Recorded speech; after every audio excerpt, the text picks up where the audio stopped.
Welcome to Emerging Franchise Brands, the podcast that introduces you to the visionary founders of America's fastest growing franchise opportunities.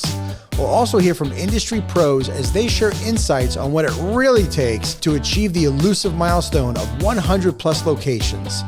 I am your host, Frank Fumey, founder of I9 Sports, and my 20-year journey from inception to acquisition has given me a unique perspective on how to succeed in franchising.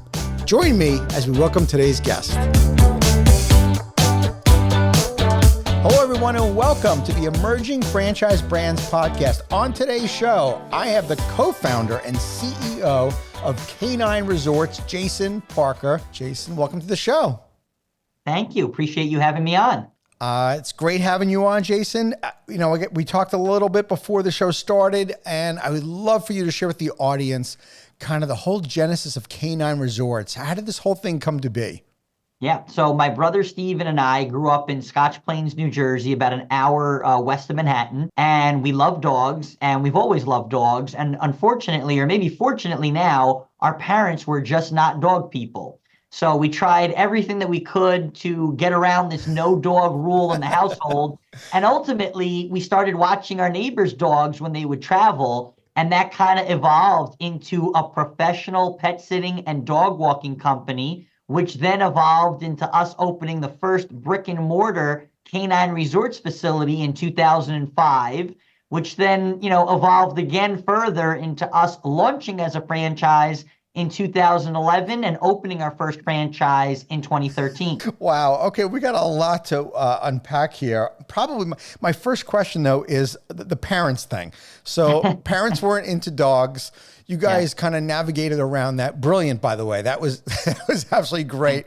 What did they think? Not so much when you did the dog walking and stuff. They probably thought, okay, no big deal. The boys are having fun. They're walking dogs, this dog sitting thing.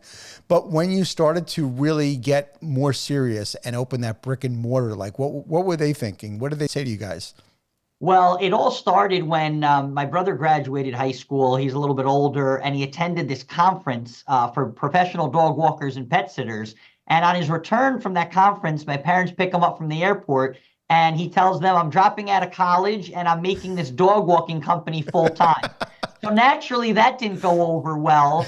My father has an MBA. My mother came here from Italy when she was 16. It was the first person in her family to go to college. So that was not a pleasant conversation. But we really ran with it and then came up with the idea a little bit after that to open up the brick and mortar hotel. And they've always been supportive. They love the fact that, we're running our own business together. They really, really support us in every way that they possibly can. And they're just really happy that we're happy. And that's all we really want for our kids, right? We want our kids to be happy. And that's right. We want our kids to feel fulfilled. And that's the best thing we could do as a parent. So that's awesome. I'm glad that they saw that in you and that they were inspired enough to see what made you guys happy in life and to go after it. They knew that whatever we did, we were going to be successful doing it. And they just couldn't imagine being successful in opening a dog hotel. But they said, if Steven and Jason are gonna do it, they're gonna be successful. And here we are. Well, with that said, all right, let's talk about K9 Resorts. First off, what makes K9 Resorts unique compared to the so many other doggy daycare places in the industry? So I'm going to give you the short answer and then the long answer. The short answer, and this goes to everything we believe in, we're doing it right. And what do I mean by that? We've designed the facility so that we want to figure out, what the dogs really enjoy when they have to be away from their parents and what do they not like. And we said, first off, we're only going to do boarding and daycare. Those are the two services that we offer. We're not going to do any veterinary care. We're not going to do full grooming, although we do offer bathing services. And we're going to build a place where dogs, are just happy. So we have cage-free rooms. We have doggy daycare, so social dogs can run around inside and outside to play with their friends and exercise and stretch their legs. We're going to make sure the facilities are so clean, and we use the best materials in order to do that. So epoxy floors that have microban built in, surfaces on the wall, tile, so that we can scrub them and disinfect them and clean them. Only the best disinfectants. And last but certainly not least, medical grade HVAC systems so that we keep the place fresh and clean. Wow. And that's as a former dog owner. Unfortunately, my dog passed late last year. We want to feel confident as a dog parent to know that our dog's having a great time and that he or she is safe, right?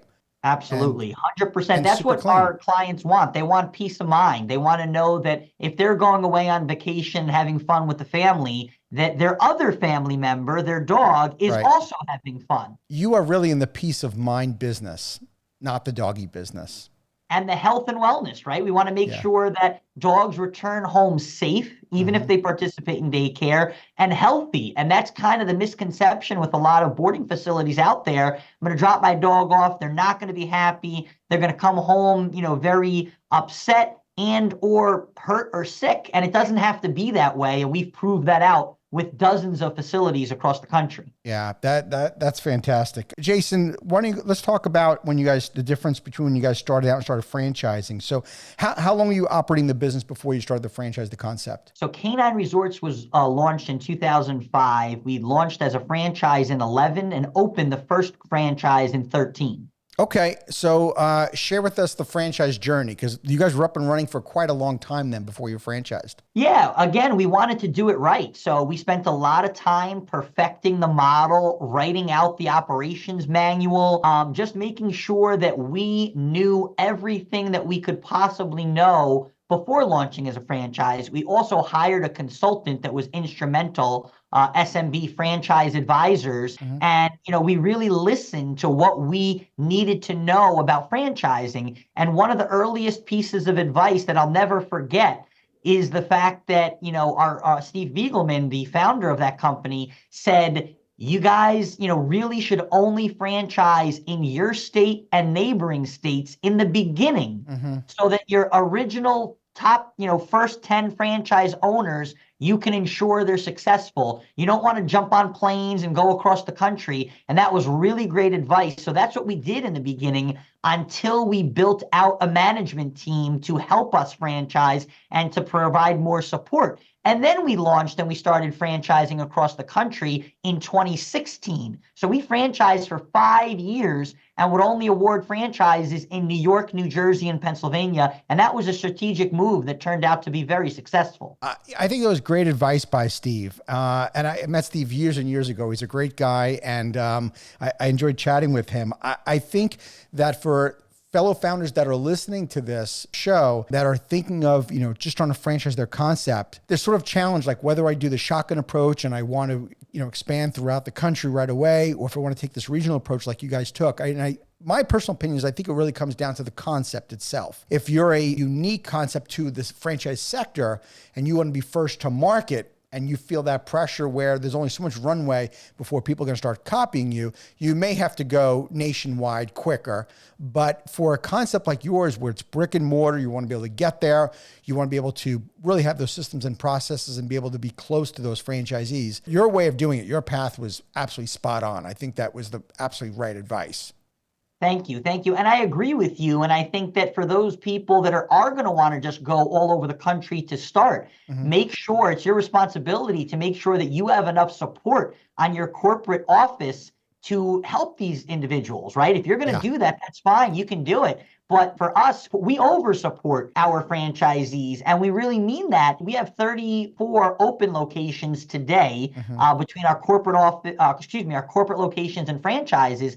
And we have over 20 people at the corporate office to help those individuals. That ratio is unheard of in franchising, but we do it because we must ensure that every franchise owner is successful.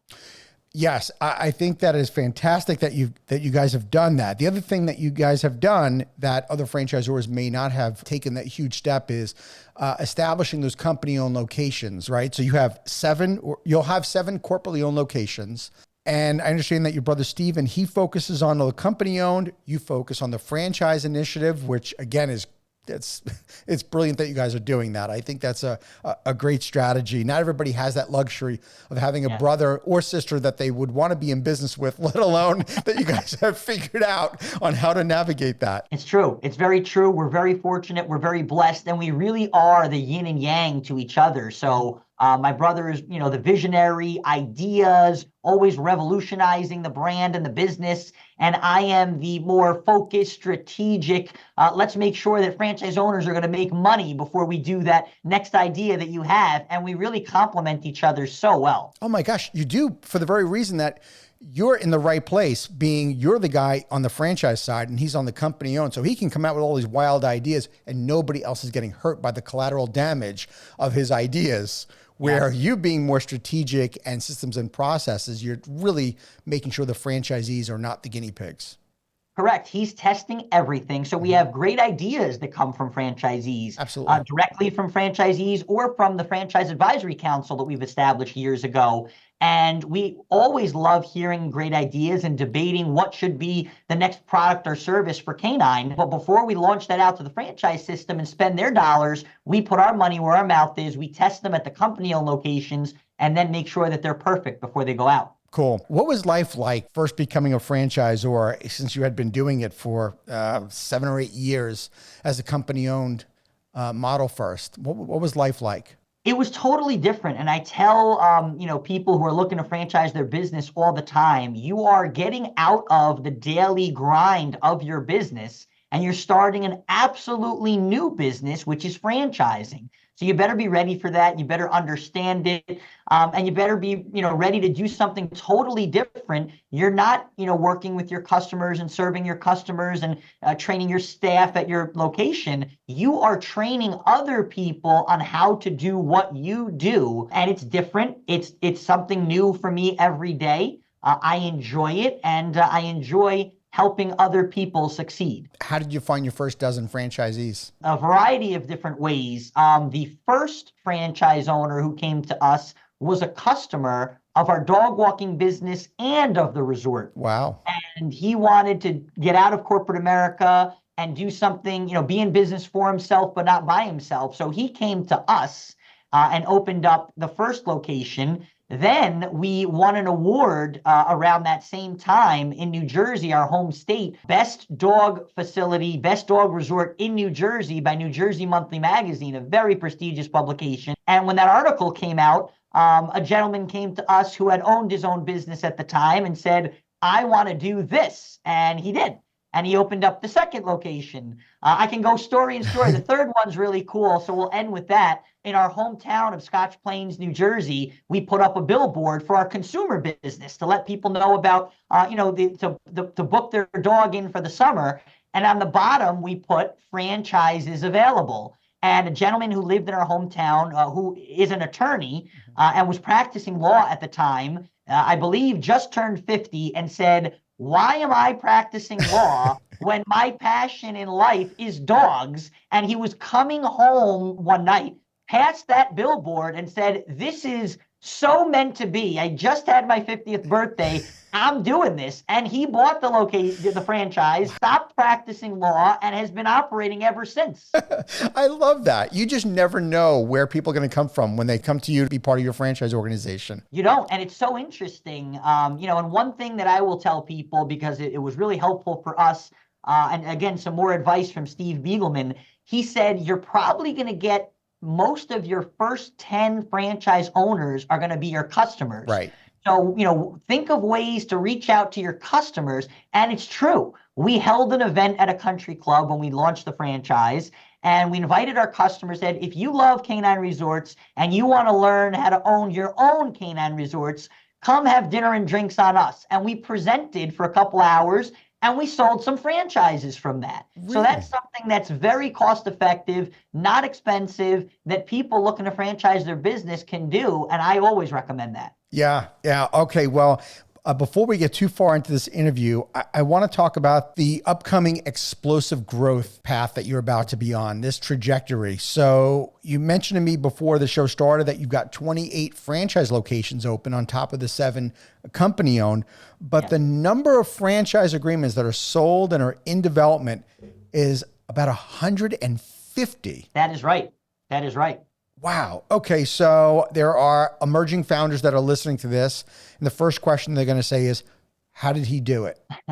Well, the short answer is it took some time. We had, as we discussed, we had launched the franchise in 11, and really in 2016 we brought on a family office style private equity firm and partnered with them. They made an investment for a couple of $1 million for a significant minority interest in the company, and they really taught us a lot on how we should scaling the right way, building out the team. So from 2016 to 2020, right when COVID happened, we were scaling at about 15 units per year, in selling that many. And then COVID came, took a little bit of a break in selling, but we still sold 15 in 2020. Mhm. And then in 2021, when more of our franchise owners started opening, and we were able to produce a much healthier item 19, then people really started paying attention, and we got some folks that came in and they told their friends, and more people heard about us as every time we opened up a location and we received great press. It just kind of snowballed, and that brought us to where we are today. Wow. Okay. So we're not recommending to people that they should have 150 franchise locations in development because most people can't handle that.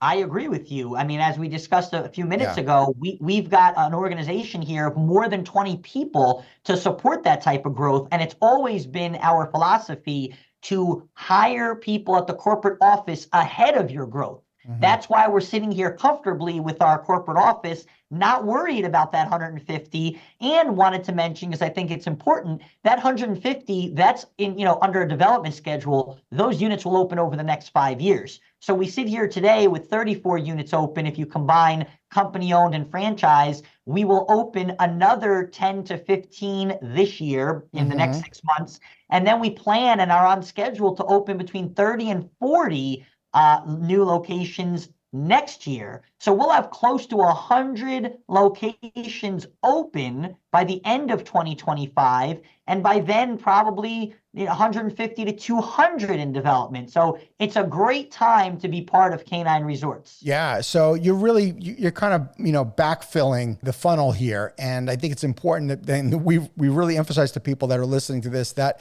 it's not like you have 150 that are opening, in the next 6 months in development. No, It's no. that it is a development schedule, because most of these people that are opening your new locations are multi-unit franchise owners that are more sophisticated type of business person, right? That's true. And we have several of those types of people already currently operating right now. Mhm. We have a gentleman that owns 3 locations, 2 in New Jersey, 1 in Pennsylvania, another gentleman that's in business with his family in Houston, that has several units open and several units in development. And really all around the country, that's been the theme the last 24 to 36 months. We're getting some really great multi-unit franchisees, some of which are franchisees of multiple brands. Mhm. So they may own, other franchise brands in addition to owning Canine Resorts, and they have an infrastructure of people and support that are helping them open up their locations. Sweet. Who's your ideal franchise owner? I would say someone that has experience, that has been a franchise owner before, Okay. multi-unit, multi-brand. That's what you prefer. And what traits do they need to be successful running a canine resort? You have to work hard. You have to make sure that you plan properly, and you have to have realistic expectations. If you're going to come in and say, "I want to buy 5 units from Canine," we don't really extend. We don't beyond 5 years. So you have to open 1 a year. We've had people that have bought 10, 11 units, and they have to open 2 a year. So, you have to really be able to plan for that type of aggressive growth. And but I'm not, worried, because the people that we've awarded franchises to in those scenarios have done it before, and they've proven themselves. Nice. Jason, I'm curious, are there any examples you'd be willing to share of maybe a franchisee that totally exceeded your expectations, and what did they do to achieve the success? So I'm going to talk about a gentleman by the name of Phil Nisbet, who's actually now one of my partners and board members. He was introduced to us in the fall of 2022 by a franchise attorney, his franchise attorney, who was in New Jersey, Karen Abrams, who knows the brand. And she said, "Phil, you are a multi-unit franchisee with Jersey Mike's and Wingstop. You're very successful. You've been successful in your prior life in banking, hedge fund, and co-founded an insurance company. You would be a great fit for Canine Resorts." So Karen introduced us to Phil. fast forward several months later, he purchased 11 licenses in California. He partnered with some other folks.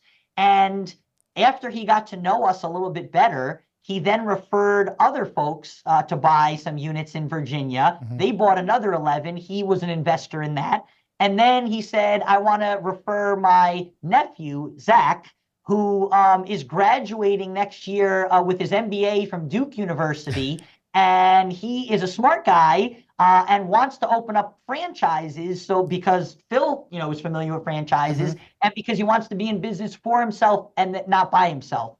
So after all of that, I was like, wow, Phil is such a great guy. And, he really got to know us very well and is opening franchises. And then he said, now I want to invest in your franchisor and in the parent company. And we made that happen. He brought some investors to the table. The family that founded the Atlantis in the Bahamas is part of that group. Alan Liebman, who was the former CEO of the Atlantis, is part of that group. And that group invested $10 million into Canine. And the overwhelming majority of those funds are going to open more company-owned locations. So we're putting our money where our mouth is. I love that story. They made the investment just a few months ago, so it's nice and fresh. It's just a great, great thing. And it's also very unique to have a franchisee invest in the franchisor. That doesn't happen every day. You're right. You're absolutely right. So because you're in the unique situation that you guys sit in today, where your brother is focusing on the company owned and you're focusing on the franchise side of things, what is the kind of the vision for the company strategically? Are you looking to continue then to open additional company-owned locations? Because I heard you say that you got funded to focus on the company-owned development. How do you see the split of the company going between company-owned and franchise locations on the go forward? It's a great question. We're going to continue to grow in both of those categories, corporately owned and franchises. And our goal over the next, let's call it 5 years, is to open, give or take 50 franchise locations a year, and then open 3 to 5 company-owned locations a year. Okay. And how big is big, do you think? You guys have a vision of how many units you think this can look like nationwide? We've already done that research. We know we can do at least 500 across the country. So that is our goal. But if you look at, our history and our growth, we always have grown, very strategically. So it was, a couple of units a year, then 10 a year, then 20 a year. You don't just go from 0 to opening 50 locations a year overnight. We've done that, again, in a strategic manner. And we've got great people here at the corporate office to help us achieve those goals. Yeah. I'm always curious as a fellow founder on how the founder I'm talking to sees him or herself long-term in the business. This has clearly been a legacy business for you and Steven, but do you guys see yourself doing this for life, or do you see yourself exiting at some point? What do you think the runway is for you and Steven personally involved in the business? Well, I think we've got a lot of runway because we've been in the industry for 25 years, just about 20 in the boarding and daycare industry. And I'm 37 and my brother's 39. So there's a lot of runway left ahead of us. We love what we do and couldn't see ourselves doing anything else. You're just getting started. And we really are. We really are. That is great. Since you guys have been involved in franchising now for, was it 11 years, I guess now. Jason, what's been the biggest surprise for you? So, I think the biggest surprise, and we kind of learned this a little bit earlier on, is that, you really have to be selective on the franchisees that you award in your system, because when you're at Discovery Day, for the most part, everyone's on board and they're, oh yeah, we're going to do it your way. And that's why we're coming in to buy a franchise. And when they open, that doesn't always work out that way. And I've learned over the years, what to look out for. And we tell our prospective franchisees at Discovery Day, we don't just sell franchises. We award them the qualified buyers, and it's a mutual approval process. Yeah. So we've had people who are very well educated, very well capitalized, but would not make good franchise owners, and we have not awarded them franchises. And we still do that today, and we've done that since day one. And you've proven that by how methodical you've been in terms of opening locations. I mean, you only have, I say only, respectfully, 28 franchise locations. So you guys are being very mindful of who you bring in. And when we talk about this giant development schedule. Most of them are multi-unit franchise owners. So we're talking less people, more units, which I love that strategy for you guys.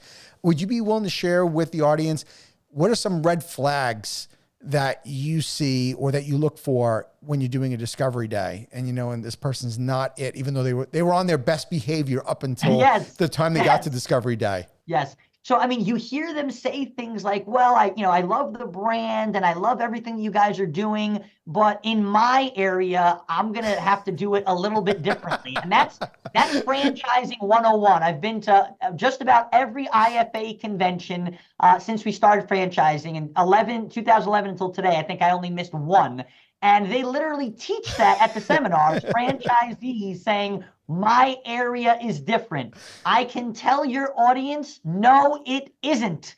For the most part, there's obviously different nuances, but for the most part, it's all the same throughout the country. So when people say, well, I'm in Texas, it's different. I'm in California, it's different. Or things like, well, when I open, what I'm going to do, that's when you have to start really paying attention to what you're hearing. That is one of the most brilliant parts of this episode. And, we have Anthony here, our producer. Anthony, this is absolutely making the cut as one of the shorts for our videos. Jason, you could have not said that any better. That was absolutely spot on. I experienced that myself. I don't know a franchisor that hasn't experienced but it's different in my area. And it's what makes it even more challenging as a franchisor. You're a great example of it because you were in New York and New Jersey, Connecticut area.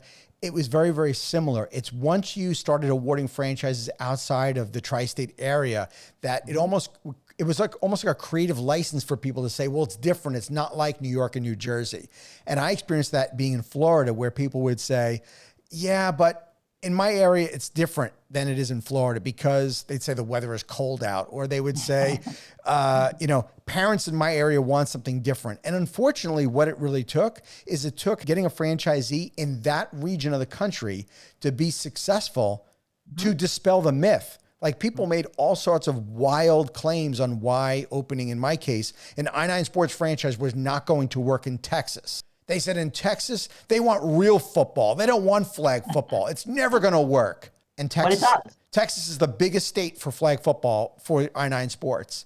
But it took breaking that myth. It took a first franchisee or two to finally dispel that myth. And then we had a great one in Arizona. I had a franchisee that said, well, it's never going to work in Arizona because, and I quote, everybody leaves the area in the summer. Okay, great. Well, what about the spring and fall, in our business because it was seasonal. And of course, that franchisee exited the system. New franchisees came in and absolutely 10x'd his best number. So I think to your point, making sure that we bring on the right people and looking for those little red flags that they're going to obviously follow the system.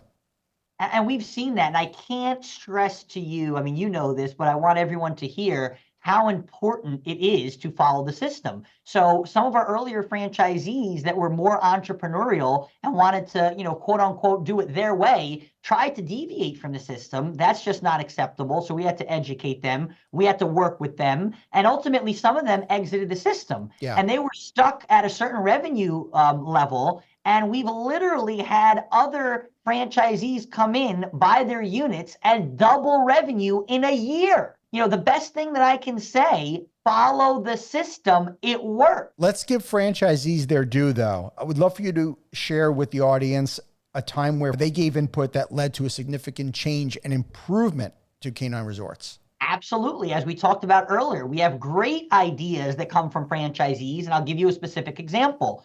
We had a franchisee a couple years ago coming out of the fitness world. And in the fitness world, before you open, they were very big on pre-sales. Mm-hmm. So this gentleman said to us, okay, I'm getting ready to open in 120 days. My location's under construction. When do we start pre-selling? And I said, what? And he said, when do we start pre-selling? I said, we don't. We've never done it. He educated me on the art of pre-selling and how you can offer a discount to people in the community who, want to really buy before you open. He taught us how to do it. Now we do it. Every location does it before they open. And it's been a tremendous success. And it's really changed the ramp-up period of year one for Canine Resorts. So that's a huge, huge golden nugget that we got from a franchise owner. Yeah. So with Canine, there's no pride of authorship. whoever decides to have that great idea, whoever comes up with it, let's collaborate, let's work together, and let's try it. And if it works, everyone benefits from it. That's what being part of a franchise system is all about. Absolutely. I wrote this down, no pride of ownership. That was fantastic. And I think that's what separates really, really outstanding franchisors from the mediocre, or why franchisors don't succeed. I would absolutely echo what you said. I believe that the reason why my brand was successful wasn't because of me. It was part of my team. It was me, my team, but even more so, it was the organization of the kind of franchise owners that I brought in, because you brought in people with all different walks of life, right? I mean, you brought in this attorney that was 50 years old and he had a world of knowledge probably from his past life, and all these other people that collectively, when we're really listening to the franchise owners and we give them a seat at the table to share, you become unstoppable as a franchisor. Wouldn't you agree? I would absolutely agree. And that's the power of a franchise system, taking all these very smart entrepreneurs, putting them all together to all play for the same team. That's the goal. And that's what we've done at Canine. And we're very proud of that. Yeah. That's how you look at it differently, is you look at them as they're on your roster as a player on your team. Do you want this franchise owner on your team? And when you have that mindset, when you're in discovery day and you're evaluating the person, that's sort of like, that's a make or break kind of question, right? It is. And I tell people at Discovery Day all the time, there's going to be bumps in the road. This is not going to go 100% smoothly just because you're buying a franchise. Right. You're going to deal with landlords who are going to be difficult. You may deal with some towns that have stricter regulations that we have to work through. Contractors, there's all different ways that this can kind of go sideways. But the beauty of being part of a franchise is the odds are we've experienced it. We know how to handle it, and we will be with you every step of the way to get you through it. And if you ask any of Canine Resorts franchise owners, they will say that we provide so much support to our franchisees. They can't believe how much we're there to help them. And that goes back to look at all the people we have at the corporate office to make that happen. Yeah. Part of that advice, though, you gave was great. And that is, you try to scare the person away in Discovery Day a little bit, because sharing with them the real challenges. We're not trying to just sell them the location. We're real. That's what people appreciate. Absolutely. We keep it real, and we tell them the good and the bad. And, there's a lot of franchisors out there that are just telling them the good and sugarcoating. We're from Jersey, like we talked about earlier. Yep. You get the real answer out of us. We're straightforward. Absolutely. My belief all the time with Jason was pay now or pay later. If I take on a franchisee because I didn't share everything with them, I'm going to pay for it, 10 times worse later on. Agreed. Yeah. You've been such an open book. I'm enjoying our discussion here so much, Jason. I would love if you would, since you're such an open book, share with the audience maybe what's been one of the bigger challenges, or even maybe a mistake that you and Steven made, and how did you overcome it? So in the beginning, part of our challenge was, with a higher investment level, over $2 million, it was difficult to find qualified franchise owners. I mean, we're pretty much in a category in our own. There's not a lot of franchise brands out there that, the investment is over $2 million. So that was a challenge in the beginning. And how to navigate that and how to, properly attract the right franchisee. And then, another challenge that came up is, really like kind of where we are now, is that, look at the ratio of how many locations are open versus how many are in development, right? There's so many more in development, and it's not a bad thing, but it's something that luckily, because of the great people and partners that we surrounded ourselves with, we were prepared for. So, different companies will face different challenges. I mean, I remember in the beginning, a challenge for us, for Steven and I, because we were so young, is financing. And we went to bank after bank after bank and literally got laughed at by many of those bankers. And perseverance is something that, that'll be on our tombstone one of these days, is never give up. And we went to 19 banks, and the 19th bank believed in us and gave us a chance, and we still bank with them today. It's Unity Bank in New Jersey, a community bank, so I had to give them a shout out. Nice. They've been phenomenal. They financed us and our franchisees. So, the bottom line is there's always going to be challenges along the way, And if you never give up, you will always, get around those challenges. No quitting, you guys. Nope, never give up. Never Nope. give up. Nope. I hope there's people that are listening to this that are, struggling on whether they can do this or not, and they still have that wherewithal to just keep going. Because at the end of the day, I noticed for myself just seeing franchise owners that the ones that succeeded were sometimes the ones they just outlasted people. They just didn't quit, and they might not even been the best franchise owner, but they end up just enduring the challenges and never quitting, and they ultimately were succeeding, saw success on the other side. But kudos to you guys. Jason, what's the investment range now in the FDD for opening up a canine resort? Yep. So the investment range, it's between just under 1.5 million to just over 2 million. Okay. And now again, you're not just trying to sell franchises. I get it. You are awarding them. So you're really, really careful when you're bringing people on. What would you say is some of the due diligence advice that you give to people that are looking to become a franchisee? Before I answer that, I just want to mention is with that higher investment level, I think it's also worth noting that we also have a high EBITDA. So our average EBITDA in the item 19 is $481,000. So wow. It kind of goes hand in hand with that higher investment level. But to answer your question specifically, I encourage everyone to do as much due diligence as you can on a brand as possible. You have to know, ask the founder, why are some locations successful while others aren't? Ask the founder, what does it take to be successful? When people ask me, I tell them, follow the system. If you want to be successful, follow the system and never give up. So that's the answer that I always give. But I always tell people, make sure you understand what you're getting into. When you're working with the franchise and buying a franchise, it's usually a 10-year commitment with multiple 10-year renewals. So you're going to be doing this, for a very long time. Know the business, understand the business, and ask the company what is hard about operating this business and see what they tell you. That's a great question. I mean, that is fantastic, because most people think they're just going to have people, try to sell them a franchise, but you really put the onus back onto that potential franchise owner to really, to be challenging. Exactly. Yeah. What trends are you seeing, Jason, in this industry where there's no shortage of, doggy daycare places?